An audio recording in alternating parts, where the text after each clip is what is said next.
So we're going to go through a series of slides here from one particular customer.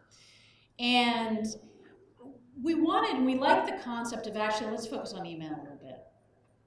The great news is that there's so much that's out there in terms of predictive analytics, predictive data. There's so many wonderful ways that we can reach people from digital and online.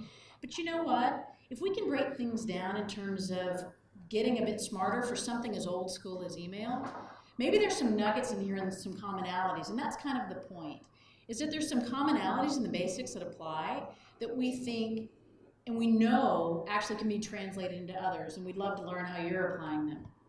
So it's kind of it's a basic game, right? We're trying to get attention and drive engagement. Historically, email has been something that's just kind of been that annoyance in your inbox. Hey, hi, pay attention to me. But there's science now that we can apply where we really look at engagement. It's now part of the marketing mix. It's now part of the whole integrated effort. So as you're doing something at an awareness level or you're hitting people from a social perspective, now you can actually, this is all part of the blend of how you communicate to people in different ways. It's that digital birdseed that we can kind of drop across. So we want to look at measured engagement, really look at, we can now apply the insights, the scoring, the qualification, and start to look at behavior. So we can start to actually see it, some of the bit of the psychological understandings and some of the behaviors of people as they interact with something as old school as email. So again, an overview, and I'll spare you reading you every word on the bullet, but you can kind of see what we were trying to do. We were looking at purchase contacts. We were trying to see, the emails directly driving to assets. We wanted to decrease abandonment, some of the basics that many of you are working with today. Also, there was no CRM integration. As much as what we've talked about at the beginning part of this is an ideal state or some frameworks that are ideal, the reality is we're working in reality. And we don't have all of our systems that are connecting. We don't have everyone who's talking. We have data that's actually dirty and it's not quite working in the way that we want. And so what we really wanted to do was to look at how we can improve ROI and look at how we can increase by the science that we could apply to some of the different motions that we wanted to run. And so how do we do? I'm going to give you the punchline first. The numbers were pretty good. We increased unique open rates, our DOS deliverables were good, and we had an increase in scheduled meetings. That's nice, right? Obviously, we'd pick this for a case study because it's pretty successful. But I think one of the ways, or some of the ways that this became successful is that we didn't try to solve everything at once. We broke everything up into small, bite-sized bits and looked at our numbers. And so I'll kind of show you how this built a little bit. So again, this is a timeline. You may not have this long of a timeline. It's okay.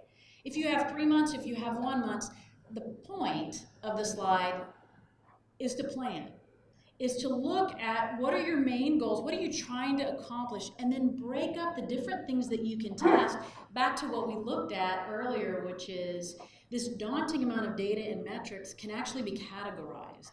So you can take a look at overall what are you trying to accomplish, look at the different campaigns or programs that you're running, and begin to test different variables. And we'll go through some of these. I'm not going to go through each of the different things that we tested. I've just picked about 4 or 5 that we can take a look at.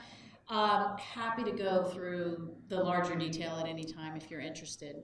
So let's first look at audience, right? We talked about starting with the audience and starting with the end in mind. The goal was to cultivate an engaged audience who'd consume more content. And so what we first wanted to look at was the product segmentation to see if we could start to look at and get a little bit smarter at the audiences based on the product that we were targeting. And then look at actives versus inactives, and then basically do a purge of our inactives. Sounds pretty basic, right? So again, the first thing that we did in terms of isolating was if we could actually divide up and begin to look at our customer set, the customer set that we were looking at based on actives and then inactives and those who were new, could we glean some insights in terms of driving better behavior? If you're to look at the top bar or the bottom bar, it's kind of hard to tell. If you look at the bottom, performance doesn't look that great. But if you can divide and segment up your audience in terms of actives and inactives, you can start to see which of your groups are performing higher, where do you need to clean up your data and just purge from the system. And so that's a good first step, kind of basic. But then the next thing that we did is we actually thought to ourselves, hey, these inactives, the people who aren't interacting with us, I wonder if we can get them back. Because the first jump to conclusion was, well, let's just purge the inactives, let's get them out of our system, then we have clean data. But what if those inactives just needed to be touched again? What if they potentially could yield some benefit for you? So what we did is we actually sent out an unsubscribe email and just one last touch. Are you interested? And you know what? We actually got a decent response rate in terms of those who were inactive coming back and subscribing. So, you know, it's never too late to just see. Now what we did is if they didn't reply, then we actually purged them from the list and we got them out, and that helped us with the clean data. But what we found that those that came back actually were interested in being contacted again. It's kind of like they came back into the family. The results were surprising from that perspective. So that's a little bit about audience, kind of flying through this, but I want to get into a few other examples. So subject line testing. So hang with me. This is actually pretty down in the weeds, but it's pretty interesting, I think, when you take a look at it. We wanted to see if we could create the perfect subject line. Now, what I'm going to show you may not apply to your industry, but you can do a similar type of test in your industry because high tech and technology may not fit if you're in a consumer business or if you're going after some other form of B2B. But we went through a series of subject line testing where we did some A/B. We started with the traditional, and then we introduced a little bit of personalization. Good news. Actually, we saw engagement increase. We saw our open rates increase. So then we went through a process where we tested over 180 subject lines just to look and see what we could learn. So the question was, do we have enough subject line testing to write the perfect subject line? So if we looked at history, and we could test to look at type, what type of email was it? Did personalization matter? What if we mentioned a product? What if we blended these? And we did a series of A/B testing just to see, and did character length matter? We're in a 140 tweet world. Does it matter? Does it not? Is shorter better? Is a little longer better? And so the results were very interesting. Again, what we found was that personalized obviously makes a difference. I think the delta was most interesting to us. You can assume it's better to be treated like a human than not, so that's pretty interesting. City doesn't matter. A lot of things that we hold kind of near and dear to our hearts don't matter as much. But it also, when you start to look at the number of characters, there's a science now behind the content and the phrasing. There's some amazing tools that we can take a look at that help us analyze whether or not the tone and tonality is interesting. But what we found is that actually shorter is not necessarily better. For this particular audience, between 70 and 79, not 80, characters made a difference. So when you add these in, you personalize, you acknowledge the company that they're with, you acknowledge the brand that they're with, and then you keep a nice tight subject. Again, I think the results speak for themselves. So again, there's some examples of how that can be applied in terms of the email. So we put this into the wild and let it run. So again, if we can take a look at some of the calls to action. So the next step is, all right, we've looked at the audience, we've got a little bit smarter there. We've looked at the introduction in terms of how we're going to appeal to you. Now let's look at the call to action. So again, if we take a look at, if we can track the clicks and the call to actions to determine how many contacts are engaging, you can actually see that if you apply and take a look at the types of conversions by week, we noticed that certain domains were engaging with every piece of content. So that helps you get a little bit smarter. And then we wanted to take a look at, because the next thing, and what we see so often, is that we want to put everything in the body of the email. We have you, we've appealed to you, you've opened it, so now let me serve up 3 and 4 different assets that you can play with. Well, what we found was that isn't necessarily the sweet spot. And I know this is a constant tension. Having spent a lot of years in B2B space, working with product teams and with them wanting to put their latest and greatest product in and us trying to put more, I understand and I appreciate the challenge here. But really simple is better. And so if you have this flow of attaching and being smart with going after the right person, making sure, and if you can see over here on to your right, if the introduction actually matches to the asset they're going to see, really you only need one.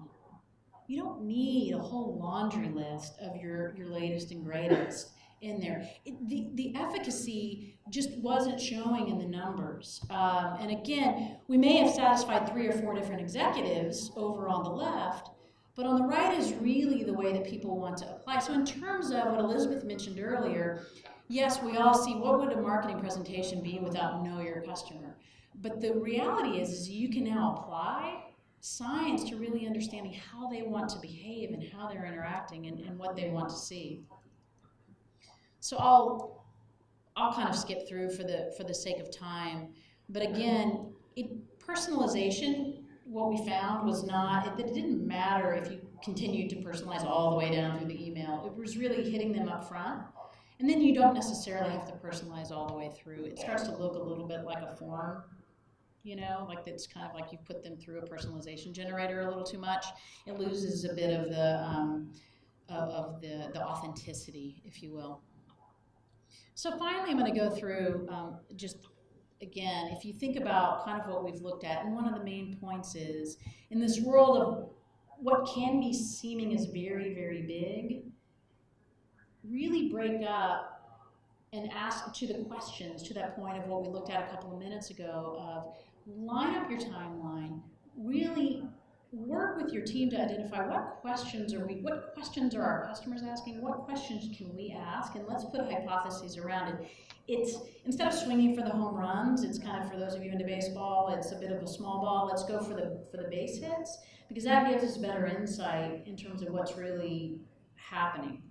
So from a time perspective, again, you can take a look at time when emails are sent. You know, often, if we just assume that if everything goes out on a Tuesday at 9 a.m., it's effective, right? That's what we do. Don't ever send anything out on a Monday. Let's take, you know, heaven forbid you send out anything on a Friday afternoon. That's the dead zone. Don't do it. You know, we didn't find much benefit of sending something out at 9 a.m. Eastern time. Everybody's getting into the office. There wasn't much delta between the different time zones either. And then also, when it comes to days of the week, at least for this audience, now again, this is a tech audience that we're going after here. Look at that, Saturday. You may find something different with your base, but let's think about ourselves. Let's look at the data, see what it tells us, and then think about ourselves as humans. When we're in the middle of meetings and something hits us at 4 p.m., now we might click on it, but are we engaging with it? The answer is probably no. When do we do most of our catch-up reading? When are we really looking at the backlog of things and say, hey, you know, I actually wanted to take a look at that piece that ended up in my email box or something that someone sent me? Nowadays, it's Friday afternoons, it's Saturdays, and it's Sundays. And so while we don't want to over-rotate and become annoying in terms of hitting people on the weekends, we also need to realize that people have asynchronous behavior. We save things, we send things, and so clicks and engagement are going to look a little different.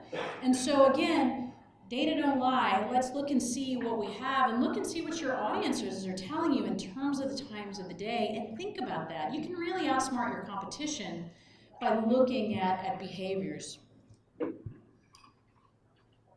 And then again, this is, I kind of led the point a little earlier, is that what we found is that people would open at 4 p.m., but they would actually click on the engagement kind of in the mornings before their days were starting. So a little bit of takeaways from the case studies that we've just gone through is that don't make early assumptions. Be as objective as you can with your team in terms of what are your goals and how do we want to break this out into small bits. Look at your desired outcomes and develop hypotheses. It's a science game. Plan the work and work the plan. We're all under the gun for speed. I get it. We may not have 7 months to do something, but you will never regret taking a little bit more time up front to plan. It's an old adage, but it's a battle that we fight constantly. And it's something that I know as we work with clients, to ask them just to spend a little bit more time to think. And then, just having been on the client side for most of my career, to ask our team to just think and plan. And improvements aren't guaranteed. Sometimes the numbers come back and you know what? They just didn't work, and that's okay. That's all learning. But the goal is to keep communicating. I cannot underscore or overemphasize the importance of just making sure that left hand is communicating with right hand, and that you as managers and as leaders are making sure that you're talking to your executives and keeping them informed. Bring everyone along to the importance of the numbers that you're seeing, and don't be afraid to show when things are red and not green.